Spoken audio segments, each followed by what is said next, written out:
Morning everybody. We are going to start chapter 17, direct and indirect speech. It is also called direct and indirect narration. It is the most demanding topic of English grammar. You must understand it very carefully. So let's get started. So what is a narration? It is act of reporting the words of speaker. It is how are you representing the words of a speaker. There are two ways of reporting the words of the speaker, direct speech and indirect speech. Now try to understand in this way. Yogesh was studying and his friend came. His friend asked, "What are you doing?" Then Yogesh said, "I am studying." Now if John, his friend, wants to report what Yogesh said as it is, he can say, "Yogesh said, I am studying."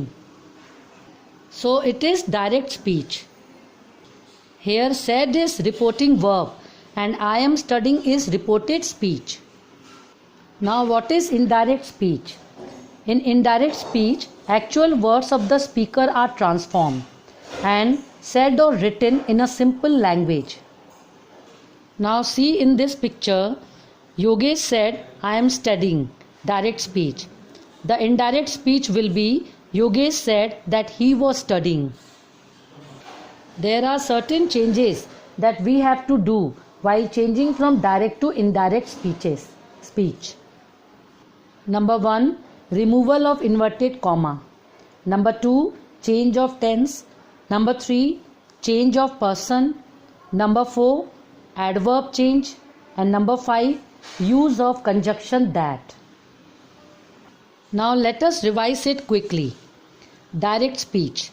When we report the exact words of the speaker without any change, then this mode of communication is called direct speech. Example, he said, "I am hungry." Here the exact words of a speaker are, "I am hungry," and the words reported without any change. What is indirect speech?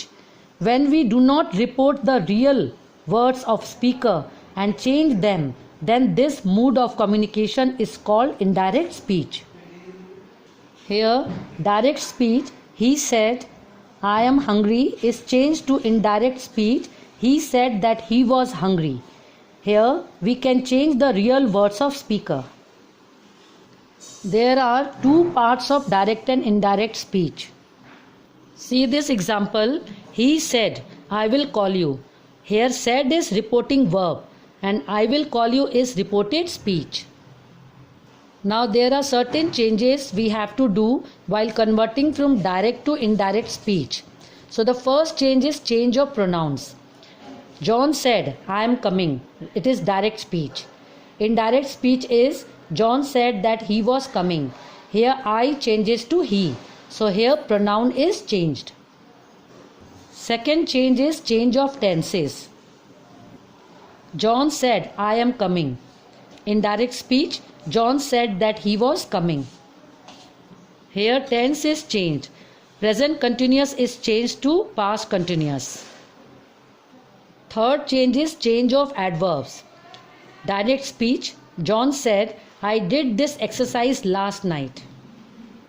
Indirect speech, John said that he had done that exercise the previous night. Here, this becomes that and last night becomes the previous night.